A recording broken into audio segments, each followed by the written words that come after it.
그래서 어, 이제 하나님이 우리가 늘그 사유해야 될 내용은 도대체 하나님 뭘 원하시나, 뭘 계획하시나 하는 걸 늘 생각을 해야 됩니다. 그래서 하나님의 뜻을 성경을 이렇게 계속 반복해 보면 이제 세상에 하나님 나라를 이루고 싶은 게 하나님 뜻이에요. 그래서 어, 지상의 현재도 그렇고 이제 뭐 우리가 가보지는 않았지만 내세 계획을 보면 천년왕국에서 이제 하나님 나라를 이루고 싶고 또 새하늘과 새 땅을 창조한다 할지라도 우선 하나님 나라를 이루고 싶은 거죠. 그래서 이제 짧게 보면 우선 에덴 동산을 봤을 때 그 하나님 나라라는 게 뭐냐면은 하나님 왕이시고 또 가인과 아담과 하와는 백성이고 또 자녀고 또 거기는 법이 있고 그다음에 거주할 이제 에덴 동산 이런 식으로 돼 있는 거예요. 그래서 왕과 법과 또 백성과 또 거주할 땅 이것이 조건입니다. 이제 나라가 되려면 지금도 마찬가지죠. 왕이 있고 법이 있고 백성이 있고 영토가 있어야 하나님 나라가 되고 또 지상에서 나라가 되는 거죠. 근데 여기서 이제 하나라도 무너지면 안 되는 거죠. 그래서 왕이 있고 그다음에 뭐 백성인 아담과 하와가 있고 법이 있고 또 거주지인 에덴 동산이 있었는데 이제 문제는 이제 아담과 하와가 이제 왕을 무시하는 거죠. 왕은 있지만 왕을 인정하지 않는 사사시대의 대표적인 형태가 그런 거죠. 타락한 형태가 왕이 없고 법을 무시하고 자기 소견에 좋은 대로 이렇게 되는 거죠. 그래서 왕을 무시하고 하나님이 정한 뭐 생명나온 법, 또뭐 선악과 먹지 말라 뭐 이런 것도 안식을 지키라 하는 법이 있지만 이걸 무시를 했다. 그렇게 되면 이제 그 거주하는 에덴 동산에 내쫓기게 되는 거죠. 이걸 확대하면 이제 에, 다윗 시대로 와서 보면 그전에는 뭐 이제 아담과 하와처럼 하나님의 말씀을 무시하고 뭐 이런 일들이 있었지만 다윗이 이제 이런 조건을 잘 생각해서 그걸 하나님 뜻에 부합되고 완성하게 됩니다. 그래서 다시 이제 하나님의 법대로 살고 또 그리고 이제 그 하나님을 왕으로 섬기고 그리고 이제 자기는 하나님의 그 말씀에 다스림을 받고 그래서 하나님 나라가 되려면 하나님이 계셔야 되고 법이 있어야 되고 백성이 있어야 된다. 그리고 이제 영토가 있어야 된다. 이런 조건을 이제 잘 생각해서 그걸 이제 다 갖추게 됩니다. 다윗 시대에 와가지고.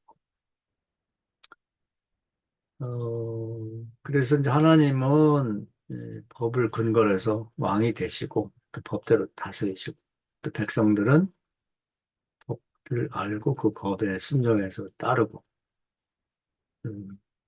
그러면 이제 기본적인 하나님 나라에 이제 꼴이 갖춰지는 거고 그걸 이제 영토를 차지하게 되면은 예, 그 하나님 나라가 지상에서 어느 정도 이제 완성이 된다 이렇게 보면 되는 거죠.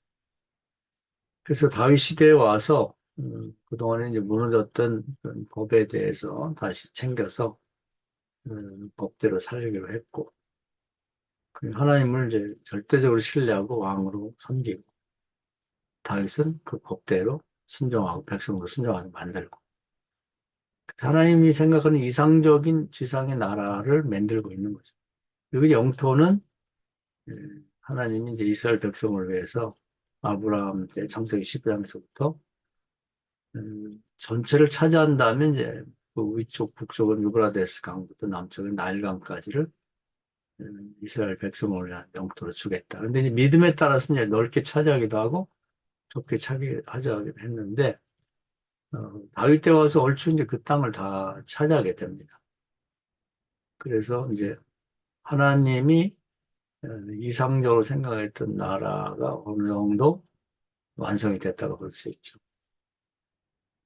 그래서 하나님이 다윗을 기뻐하셨는데 이걸 뭐 넓혀보면 나라고 이제 좁혀보면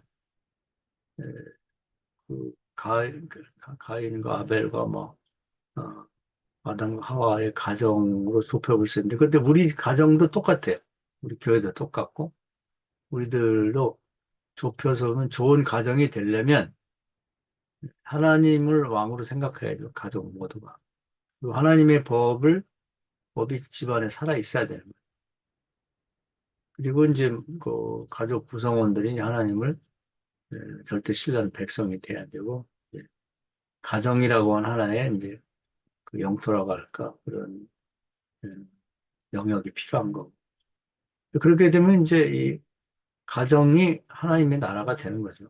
교회도 마찬가지예요. 하나님 나라 같은 교회가 되려면 하나님 왕이 되셔야 되고, 그래서 뭐 사람의 생각보다 이제 하나님 말씀이 살아 있어야 되는 거고, 존중받아야 되는 거고. 뭐 개인적인 사견은 교회에서 말해서는 안 되고, 주장돼서는 안 되는 거고. 그리고 이제 교회라고 하는 어떤 그 영역이 있어야 되는 거고. 이렇게 되면 이제 교회가 하나님 나라가 되는 거죠. 그러니까 좁혀보면 가정이고, 그러니까 에덴 동산의 그첫 아담의 이제 집안에서부터 확대하면 이제 나라가 되는 거.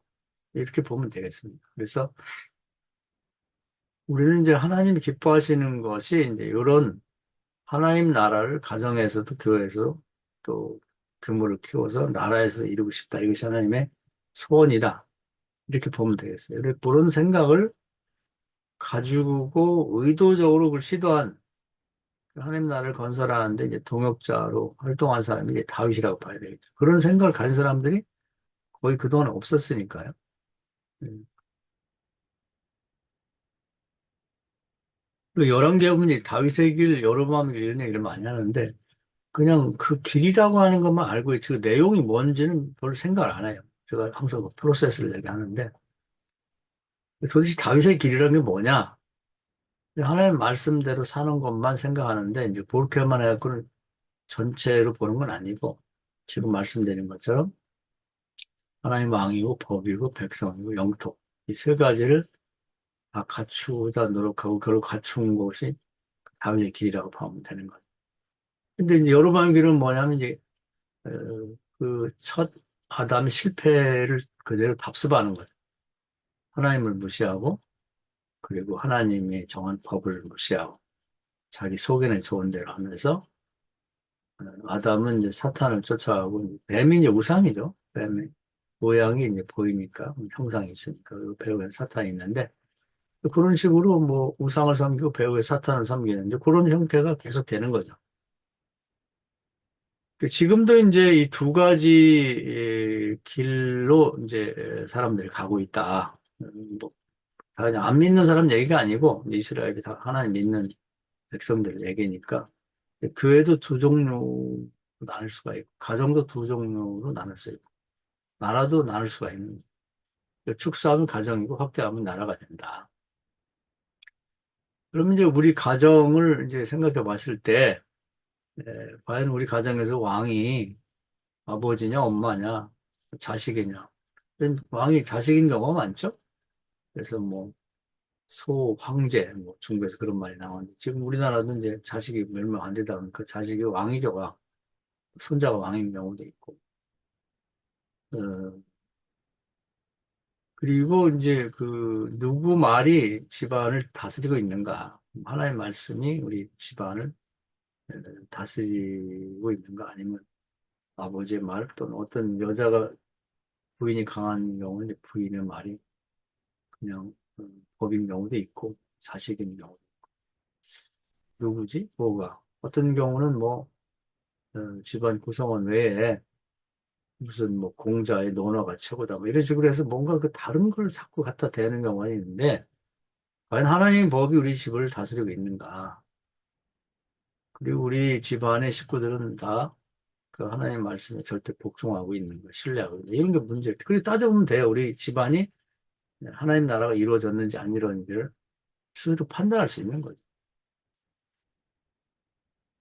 그리고 이제 교회도 뭐 좋은 교회, 나쁜 교회 뭐 여러 가지 따지고 그러는데 뭐 교회가 뭐 사람이 많고 뭐 재정이 많고 뭐 이런 거 갖고 따지는데 그건 아무 관계가 없는 거예요, 사실은. 이 교회가 어, 초대교회 일곱 교회도 뭐 개수가 나옵니다만은 에베소 교회처럼 큰 교회냐, 또 빌라델피아 교회처럼 작은 교회, 이게 문제가 아니라 빌라델피아는 작아도 지금 다윗이 추구했던 그것이 그 교회에서 이루어지고 있는 거죠. 간단히 얘기했지만 하나님 기뻐하신 교회가 됐으니까 그 교회는 하나님의 왕이시고 하나님 법이 절대적으로 존중되고 있고 거기에 순종하고 있고 구성원들이 다 거기에 복종하고 있다.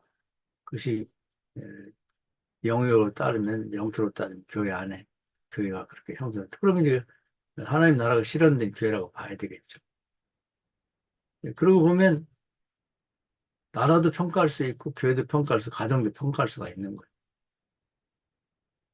그래서 우리가 하나님 나라를 실현하고 싶은 것이 하나님 소원이다.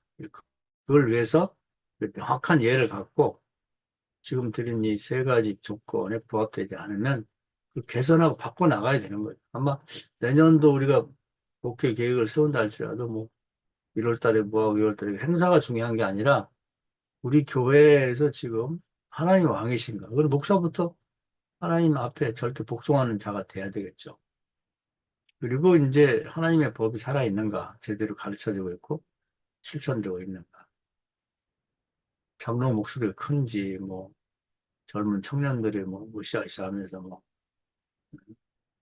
그래서 우리 교회도 동성애 동참해야 됩니다. 이런 식으로. 소수자의 인권, 이러면서 걔들이 의견이 더 존중돼서 목사도 끌려가가지고 거기 서명하고 이렇게 되고 있는지 한번 따져봐야 된다는 거죠. 그래서 하나님 나라라고 하는 것이 이제 하나님이 지상에서 이루고 싶은 가장 큰 목표다, 소원이다, 계획이다 이렇게 보면 될 것 같아요. 그래서 다윗은 이제 그것을 얼추 다 이렇게 명확히 알고 실현했다. 근데 이게 그냥 가만히 있어서 저절로 되지는 않아요. 누군가 명확하게 그걸 이해하고 이제 그렇게 되도록 노력을 하고 추구를 해야죠. 그러면 하나님께서 원하시는 바라니까 하늘에서 도와주시고 땅에 도와줘서 그 일이 가능하게 만들어 주는 거죠. 근데 이런 이해 자체가 없으면 안 된다 이 말이에요. 하나님은 능력이 없어서가 아니라 인간에 관한 일이기 때문에 하나님 나라를 이루는데 예, 사람 중에 동역자를 뽑아서 이제 그와 동역해서 그 하나님 나라를 이루기를 원하는 거죠. 다윗 이전에는 이런 생각을 가진 사람이 없었기 때문에 하나님이 이런 하나님 나라를 지상에 실현하고 싶어도 이룰 수가 없었어요. 다 한다는 짓이 타락한 첫 아담의 원죄를 따라서 이제 아담이 하던 짓을 그대로 하니까 하나님이 이룰 수는 없잖아요. 강요하시지 않으니까. 다윗은 자의에 의해서 이걸 이해를 했고 한 가지 한 가지를 이제 이루어 가는 거죠.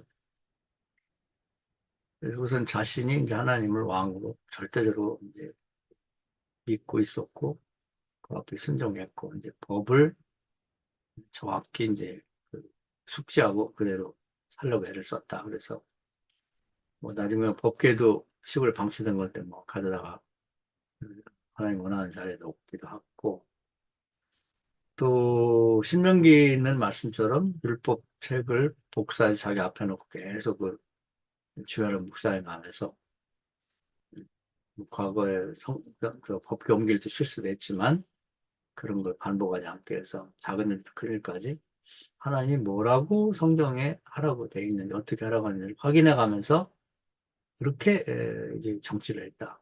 시편 1편에 고백이 돼 있죠. 주야를 묵상했다고.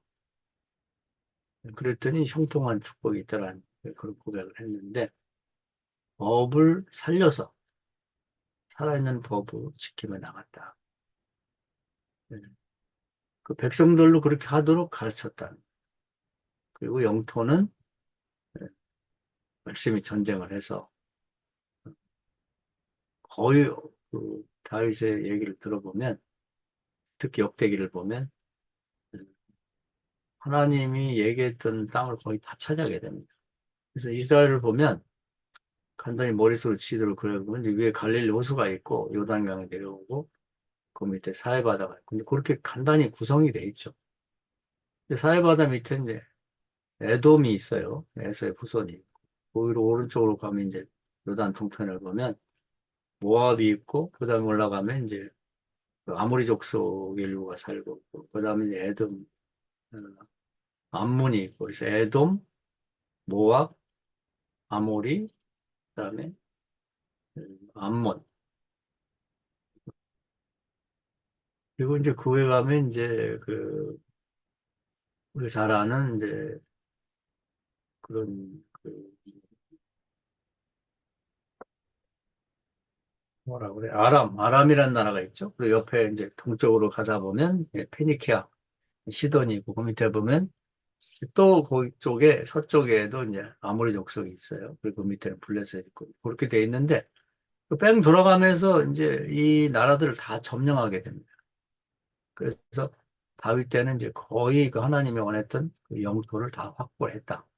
하나님이 아마 신구약을 통해서 가장 이상적인 국가를 만들고 싶었던 계획이 다윗을 통해서 실현됐다고 보면 되겠죠. 근데 이게 다윗이 알고 그걸 실현하기 위해서 하나님 기뻐하는 일을 시도했기 때문에 하늘에서 도와주고 땅에서 이제 돕는 자를 붙여가지고 그 일이 가능하게 됐다. 그래서 이 마음을 먹는 게 중요한 거예요. 그 내년에 우리가 이제 그런 의도를 갖고 가정도 하나님 나라로 만들어 보자. 교회도 하나님 나라를 실현해 보자. 나라도 그런 나라가 되도록 기도해 보자. 이런 목표를 갖는 게 중요하다는 거예요. 목표라는 게 이제 따지고 보면 그거거든요. 그것을 가르쳐서 교인들도 자기 집이 또는 뭐 사업을 하는 사람 자기 사업터가 그런 하나님 나라가 실현되는 그런 장소가 되도록 해야 되겠죠. 그래서 나라를 그런 형태로 만들었고, 이제 두 번째는 그 나라 안에 이제 그 중심에는 이제 하나님의 성막 또는 성전이 있어야 됩니다. 그래서 이제 그 원래 광야에 있던 성막이 가나안에 정착하면 실로에 있었는데 엘리 제사장 때 그만 그것이 유명무실하게 됐죠. 법궤를 블레셋과 전쟁에 가져갈 때 빼앗기면서 그 제사장이 엘리 제사장과 두 아들이 죽었고 법궤는 뺏겼다고 돌아왔는데 시골 길르앗 여람이라는 곳에 이제 아비나답이라는 보통 사람의 집에 이제 방치가 되고 한 20여 년이 지났죠. 그러다 보니까 이제 뭐 성막이라는 게 흐지부지 된 거죠. 왜냐하면 제사장도 없고 법궤도 없으니 무슨 의미가 있겠어요? 근데 그 외에 이제 성막이 어떻게 됐는지 성경에 잘 기록이 없습니다. 그래서 나중에 보면 그 뭐 이 제사장의 후손들이 뭐 높당에 있었다 그런 얘기가 있는데 그 사울 왕 때 이제 또 다윗을 도와줬다고 다 죽었죠. 그러다 보니까 근데 또 제사장도 없어지고 뭐 성막도 거기 뭐 있었는지 뭐 정확히 하지 않는데 뭐 제사를 드리고 떡을 바쳤다는 건데 형태는 있었던 것 같아요. 그런데 여튼간에 그때 또 제사장이 다 죽다 보니까 그것이 흐지부지 상태가 됐죠. 그것을 자신들 안타깝게 생각하고 에, 이제 회복을 해야겠다. 그래서 뭐 무슨 그 출애굽기나 레위기라는 민수기도 쭉 살펴보고 원래 하나님이 원했던 성막이 어떤 것이었는지를 이제 숙지를 하죠. 그런 다음에 법궤를 이제 기도하고 하나님이 원하시는 이제 그 첫 번째 제단을 쌓았던 그런 이제 그 아브라함 이사가 바쳤던 모리아 산 그쪽에다가 갖다 놓게 돼요. 근데 본인이 아라우나 타작마당을 샀던 마당에다 큰 장막을 치고 그 이제 뭐 과거의 성막하고 똑같지 않지만 이제 성막 형태를 띠고 거기다가 이제 법궤를 갖다 놓게 되죠. 그래서 한 사람이 그 하나님의 뜻을 알고 기뻐 하나님이 하고자 하는 일을 예, 내가 기뻐할 만을 해야 되겠다는 그 의도 그게 굉장히 중요한 것 같아요. 그냥 뭐 내버려 둬가지고 뭐 세월이 100년이 가고 1000년이 간다고 갑작스럽게 뭐 하늘에서 성막이 뚝 떨어지거나 성전이 떨어지진 않거든요. 하나님의 계획을 알고 하나님 이걸 기뻐하시고 원하시는데 이게 안 되고 있구나. 이건 내가 해야지. 그리고 하나님의 동역자로 나서는 사람이 중요한 거죠. 한 사람을 통해서 일이 되는 거예요. 그래서 이제 그렇게 성막을 갖춰놨고, 그 다음에 또 해보한 게 뭐냐면, 그 성막이 없다 보니까 레이지파 사람들이 할 일이 없어진 거예요. 할 일이 없다 보니까 이제 뭐 성막으로 사람이 모여야 와서 뭐 11조도 바치고 또 제물도 바치고 뭐 이러면서 그래서 먹을 것도 나오고 할 일도 있단 말이에요. 그런데 성막이 없어지고 보니까 제사장도 없다 보니까 이 사람들이 실업자가 돼 전국 흩어지게 되죠. 그래서 열왕기나 역대기를 쭉 읽어보면 이 사람들이 뭐 배운 도덕질이라고 뭐 어디가 땅도 분배받은 일이 없고 그러다 보니까 먹고 살려고 전국에 흩어지게 되는데 이제 이스라엘 백성은 그래도 뭐 안식일도 지켜야 되고 절기도 지켜야 되는데 성막으로 갈 데가 없잖아요. 그러니까 이제 어디서든지 그걸 해야 되니까 그 전국 각지에 이제 가까운 곳에서 이제 이스라엘 백성들이 그 편리하게 산당에 가서 이제 그 종교적인 행사를 하게 되죠. 근데 산당은 이미 가나안 족속들이 그 자기들 우상을 섬기던 곳인데 빈 곳도 있고 또 새로 산당을 뭐 이스라엘 백성 지은 데도 있고 아니면 잠깐 빌려 쓰기도 하고 그래서 이제 종교 혼합 종교가 되긴 하는데 거기에도 이제 뭐 제사장이 또 없으니까 뭔가 종교 행사를 해야 되는데 이제 마땅히 그 일을 할 사람이 없는 거죠. 그러다 보니까 이제 떠돌이가 된 레위 사람들이 이제 제사장 역할을 해서 제사를 드리고 하는 것들을 돕게 됩니다. 그래서 이제 직업을 찾은 거죠. 아르바이트를 하게 된. 그런 예가 어디 나오냐면은 사사기에 보면 미가라는 사람 얘기가 나와요. 그래서 그 집안에 뭐 이렇게 신당을 하나 만들어 놓고 거기다가 이제 뭐 아들 하나가 제사장 역할을 하다가 귀찮잖아요. 그러니까 이제 어느 날 떠돌이 레위 지파 사람이 거기에 들려서 밥 먹고 있는데 또 당신 어디 사람이니까 레위 지파라고 하니까 아, 잘 됐다고 우리 집에서 제사장 역할 해라. 그러면 뭐 옷도 주고 먹을 것도 주고 공급도 주고 이렇게 해서 개인 가정의 제사장 역할을 하거든요. 그게 이제 대표적으로 하나 예이고 각 지역에 이제 레위 지파 사람들이 흩어서 그런 짓을 한 거예요. 근데 다윗 때 이제 이걸 안타깝게 생각하고 전국에 있는 레위 지파를 다 끌어모읍니다. 그래서 레위 지파들이 할 일을 이제 그 달란트에 따라서 또 이제 정해주죠. 그래서 레위 지파가 할 일이 굉장히 많아요. 뭐 재판도 하고 무슨 사무도 보고 그리고 또 무슨 뭐 성가대원도 하고 그다음에 성전 수비대도 하고 허드렛 일, 재물을 뭐 갖다 바치고 이제 그 그런 것들을 갖다 치우기도 하고 청소도 하고 뭐 이런 걸 다 하게 됩니다. 그래서 그 사람들을 다 모아가지고 이제 이 성전이 잘 섬기도록. 요즘 말하면, 요즘 교회로 말하면 이제 직분자라고 보면 되겠죠. 그리고 이제 제사장들을 이제 찾아요. 제사장들을 다 흩어져갖고 뭐 제대로 뭐 일하는 게 없었는데, 제사장들을 이제 다 찾아갖고 이제, 어, 그 후손들을 다 모으게 됩니다. 모집을 하게 됩니다. 그래서 원래는 이제 아론의 후손들이 이제 제사장이 되는데, 그 아들이 넷이었죠. 그 나답과 아비후라고 하는 아들은 이제 하나님 주신 불을 쓰지 않고 사적인 불을 썼다가 죽게 되고 그리고 이제 그 셋째 아들이 엘르아살과 넷째 아들이 이단 말인데 이제 그들 후손을 찾습니다. 근데 나답과 아비후는 자식이 없이 죽었다고 그래요. 그리고 엘르아살과 이다말이 이제 자녀를 낳아서 그 후손이 있는데 엘르아살의 자손 중에는 이제 유명한 사람이 사독이죠. 사독. 그리고 이다음의 자식은 아히멜렉이라고 하는 자식이 이제 유명인사가 됐습니다. 그래서 그들 후손을 다 모아서 보니까, 어, 그, 총 24명이 됐어요. 이 두 명의 후손들이. 그래서 그 밑에 이제 또 사람들을 붙여가지고 24반으로 나눴다. 그래서 24반열이 거기서 나온 거예요. 24반열이 돌아가면서 하나님 제사를 드리는 일을 전담해서 그렇게 해서 이제 조직적으로 이제 이 제사를 드릴 수 있도록. 그래서 이제 이 신앙적인 성전을 중심으로 한 신앙적인 체계를 확립을 합니다. 그러니까 다윗 한 사람이 굉장한 일을 한 거예요. 근데 이게 다윗이 혼자 한 건 아니고 하나님이 기뻐할 만한 일을 찾다 보니까 나라는 이런 나라가 되기를 원하셨구나. 성전은 이런 성전이 되기를 원했구나. 그걸 본인이 찾아낸 거고. 그걸 하겠다고 나서니까 하나님이 하늘에 도와주고 땅에서 도와줘서 이런 일들이 가능하게 된 거죠. 지금 하나님께 필요한 건 이런 사람이 필요한 거예요. 지금 이 시대에 하나님 뭘 원하시지? 그러면 내가 그걸 해야 되겠다. 그러니까 다윗이 뭐 특별한 사람이 아니라 하나님이 기뻐할 일을 찾았고 그걸 시도한 사람이라는 게 중요한 거예요.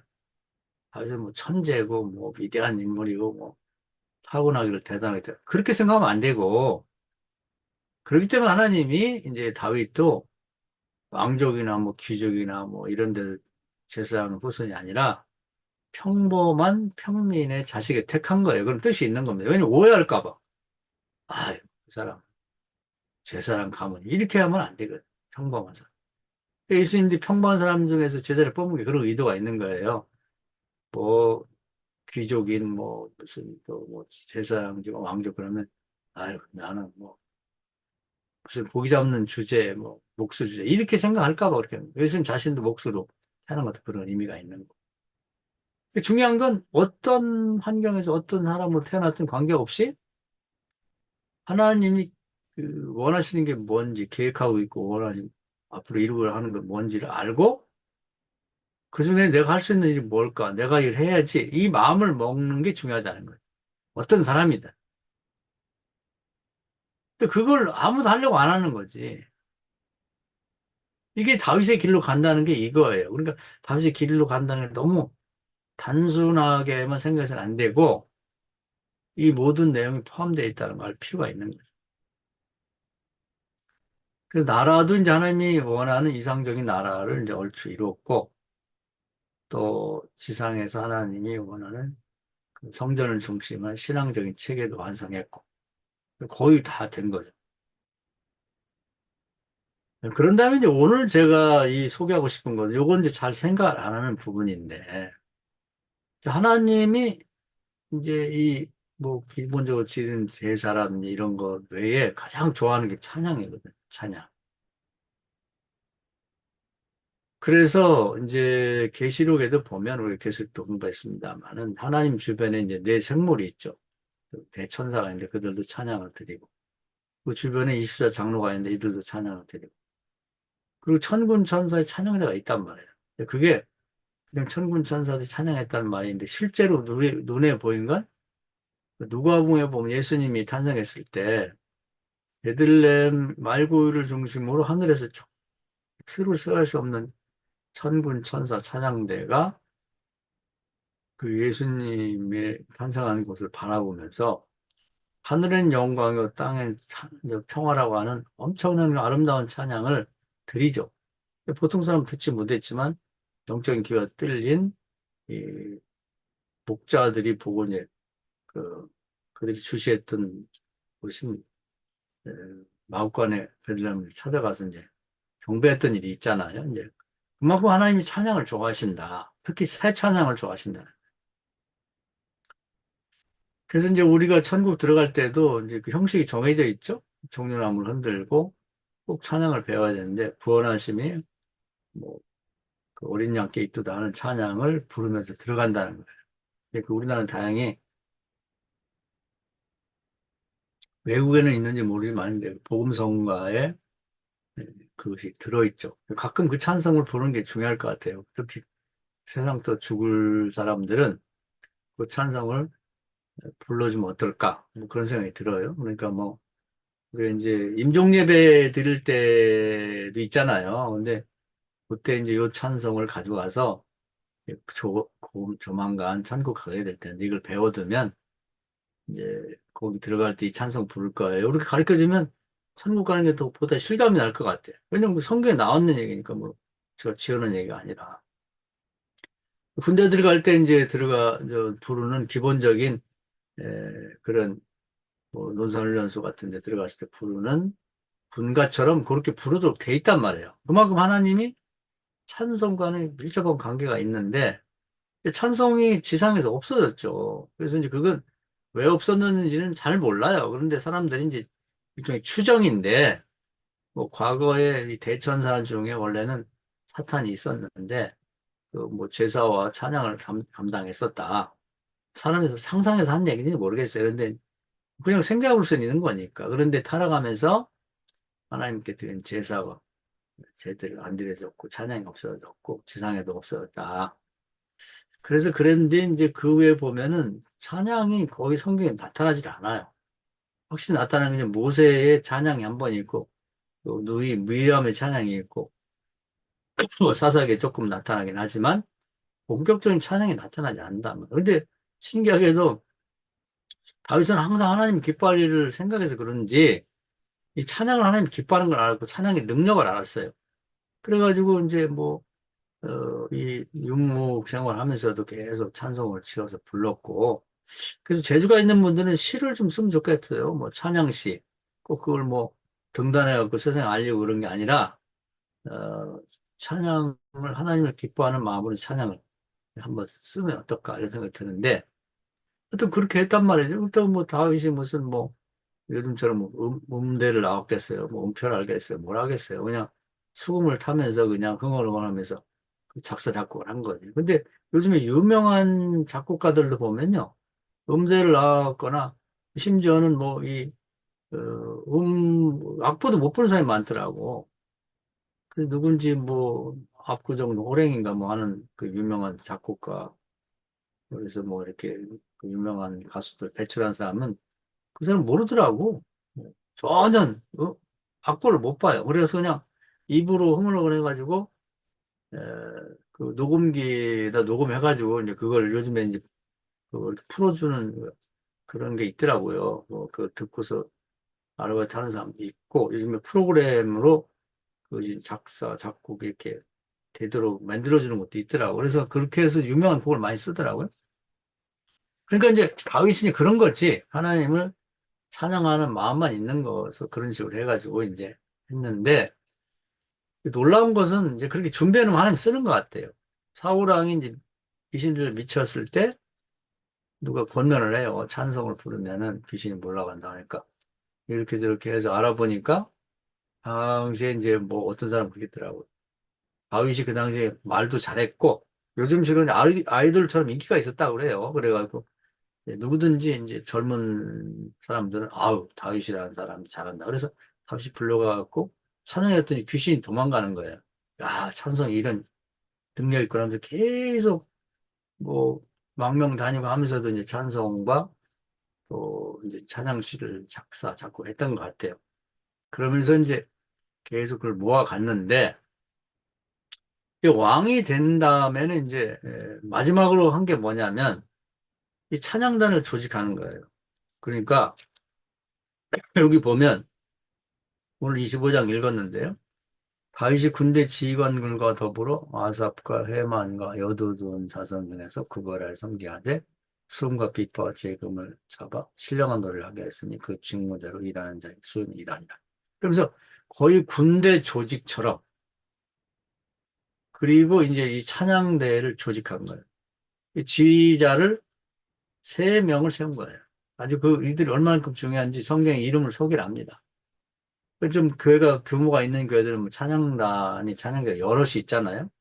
뭐 제1찬양대, 2찬양대, 3찬양 이런 식으로 이 궁정 악사이자 이 성전 악사들을 이렇게 세웠는데 이들은 특히 그 요즘 말하는 오케스트라 악기를 제작하고 개발하고 다룰 줄 아는 사람들도 있고 또 노래를 잘하는 사람, 작사, 작곡을 잘하는 사람 이렇게 해갖고 찬양단을 세 개를 조직하는 거예요. 그들이 얼마큼 이 하나님 중요하게 생각하고 다윗 중요했냐면 그들의 명단을 이제 말해주고 있는 거죠. 제1 성가대는 아사비, 제2 성가대는 여두둔이, 제3 성가대는 해만이 그들을 자식들, 아마 부모가 이제 재주가 있다 보니까 자녀들도 그런 재주가 있었던 거예요. 그들 가족을 중심으로 이제 필요한 사람을 뽑아서 세계 성가대를 운영했다. 그들만큼 신령한 노래니까 하나님을 찬송하는 노래를 작사, 작곡하고 악기도 연습해서 하나님께 찬양을 드리도록 했다는 거죠. 그런데 또 정말 중요한 건 뭐냐면은, 어, 그 하나님이 당신의 지휘 아래 뒀다는 거예요. 8절에 보면 이들이 다 그들이 아버지 지휘 아래 재금과 빛과 소금을 잡아 여호와의 전에서 노래하여 하나님의 전을 섬겼으며 아삽과 여두둔과 헤마는 왕의 지휘 아래 있었다. 그러니까 왕의 직속 휘하에 뒀다는 거예요.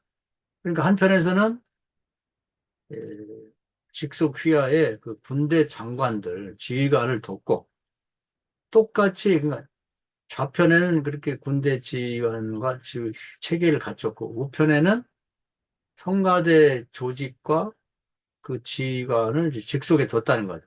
그러니까 막 우리 조선시대로 말하면 좌의정과 우의정처럼 그 왕의 가장 신뢰하는 그런 신하로 군대 지휘관을 좌의정이고 또 성가대 지휘자 우의정처럼 그렇게 아주 중요하게 두고 이렇게 썼다는 거예요. 그렇게 지휘를 했다는 거죠. 우리 요 점을 잘 생각을 안 한단 말이에요.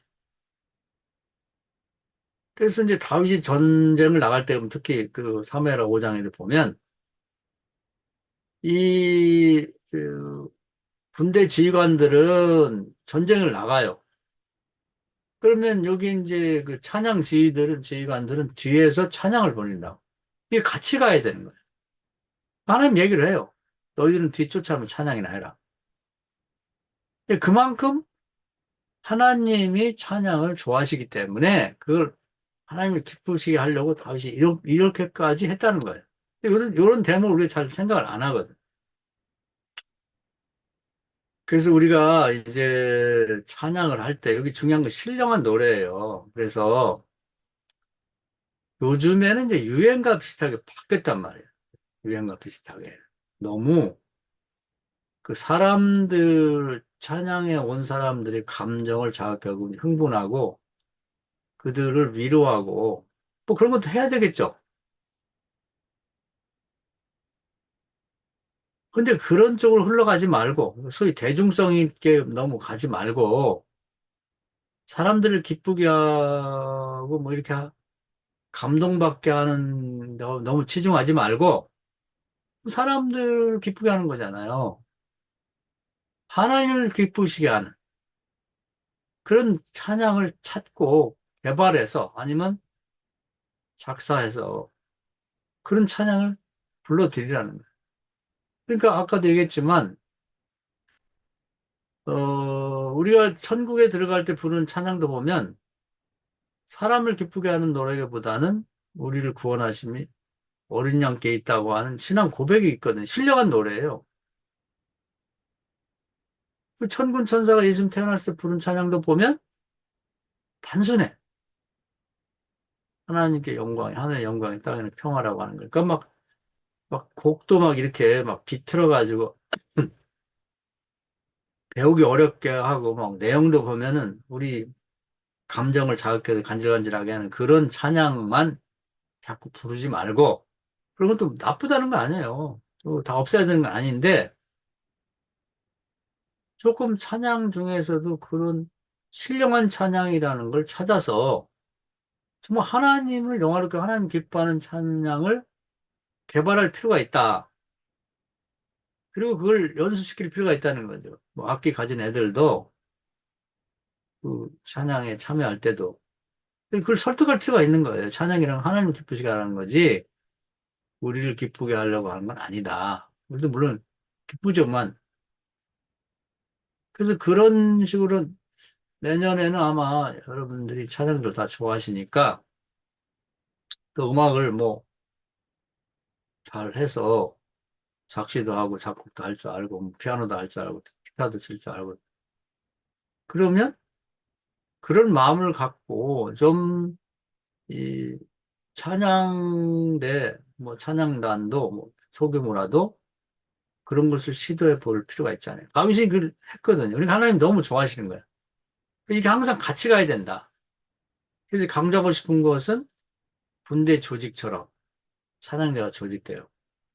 교회 조직이 뭐 장로, 뭐 권사, 집사 이런 식으로 쫙뭐 교회학교 조직도 다 있는 것처럼 한편에 그만큼 뭐 예산도 그렇고 뭐 편성도 하듯이 찬양단이 그 정도로 조직이 되었고 그건 담임 목사 직속에도 세워야 된다. 이게 뭐 부모한테 맡긴다니 장로한테 맡기고 그래서 막 되게 잘 돌아가냐 이렇게 할 게 아니라 직접 챙길 필요가 있다는 거예요. 다윗이 그 바쁜 양반이 군대를 직접 직속에 두고 관리한 것처럼 찬양단을 군대 조직처럼 조직해갖고 그걸 자기 직속에 두고 관리를 했다는 거예요. 이게 다윗이 깨달은 거예요. 하나님을 기뻐하시는구나.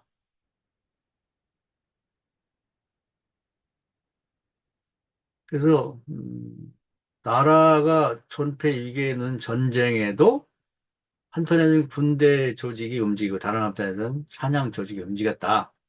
이걸 깊이 생각할 필요가 있다는 거예요. 그래서 우리 생각에는 뭐 이렇게 할 게 아닌 것 같은데 보면 찬양 지휘자를 세 명을 세웠고 거기 이 사람들이 직급이 군대 지휘관 같 같아요. 그 밑에 쭉 그 한 사람당 그 지휘자 한 사람당 맡겨준 이제 성가 대원들에 대한 얘기가 쭉 나와요. 그리고 이제 부족한 건 실제로 보면 그들과 모든 형제군 여호와의 찬송하기를 배우 익숙한 자의 수요가 288명이다. 익숙하다는 얘기가 뭐니까 처음에는 익숙하지 않은데 교육을 시켰다는 거야. 그러니까 교회에서 성가대 예산 중에 익숙하지 못한 대원들을 교육하는 예산을 편성해서 성가를 찬양을 잘하도록 교육할 필요가 있다는 거예요. 선생님도 초빙해서. 악기도 잘 다루지 못하면 교회에서 비용을 내서라도 레슨 받게 해도록 해갖고 더 나은 연주를 할 수 있도록. 여기 다윗이 이렇게 했다는 거예요. 그 교회 학교도 필요하지만 찬양 학교도 필요하다. 근데 그걸 얘기하는 거죠. 그리고 이제 거기 보면 쭉 나와요. 8절에 보면 이 무리의 큰 자나 작은 자나 스승이나 제자, 여기 스승 있잖아요. 가르치는 사람. 또 제자, 배우는 사람. 다 같이 제비를 뽑아서 직임을 얻게 했다. 그래서 직임을 맡겨가지고, 예, 그 하나님이 기뻐하는 찬양을 어떻게 드릴 건가를 끊임없이 연구하고, 그걸 개발하고, 이제 하나님을 찬양하도록 했다는 것이죠.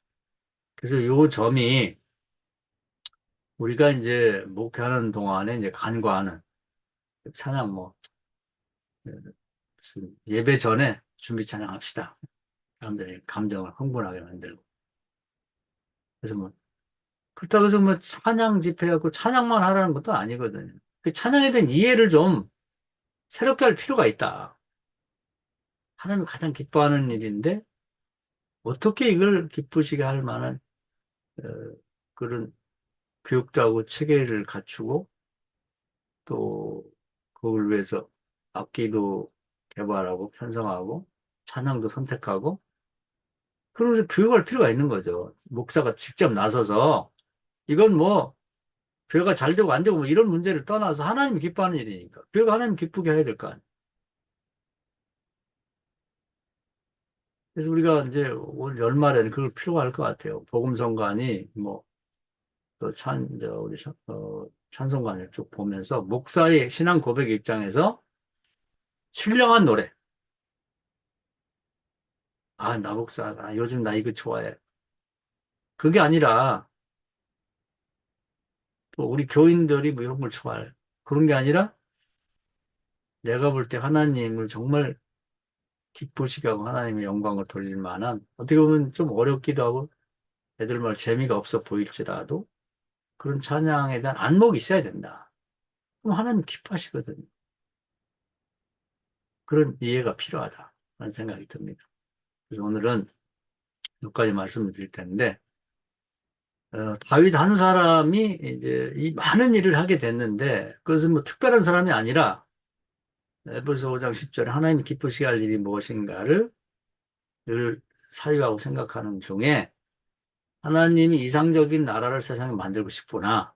이상적인 나라라는 건 하나님 왕이 되시고 법이 있고 백성이 있고 하나님은 그 법대로 세상을 다스리시고 또 백성들은 그 법대로 세상을 살아가고 그들의 영토는 가정일 수도 있고 교회일 수도 있고 나라도 될 수 있지만 이게 갖춰졌을 때 하나님 기뻐하는 나라가 된다.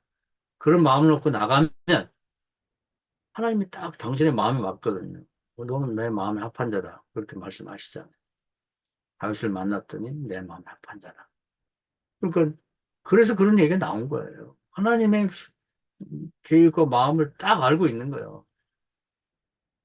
그래서 그걸 시도하니까 하늘에서 도와주고 땅에서 돕는 자를 붙여갖고 그런 나라가 실현이 됐고 그리고 이제 하나님이 성전 어떻게 돼야 되는 걸 찾아서 아 이렇게 돼야 되는구나 했더니 이제 그것도 하늘에 돕고 땅에서 도와주는데 제사장 법궤를 옮겨놓고 제사장들 다 데려다가 다 이제 자기 직임을 맡고 레위 집사람 다 데려다가 다 직임을 맞춰 체계를 딱 잡고 그 제사도 이제 법대로 다 드리고 그리고 우리가 간과했던 것 중에 하나는 하나님이 찬양을 이렇게 좋아하시는 거예요.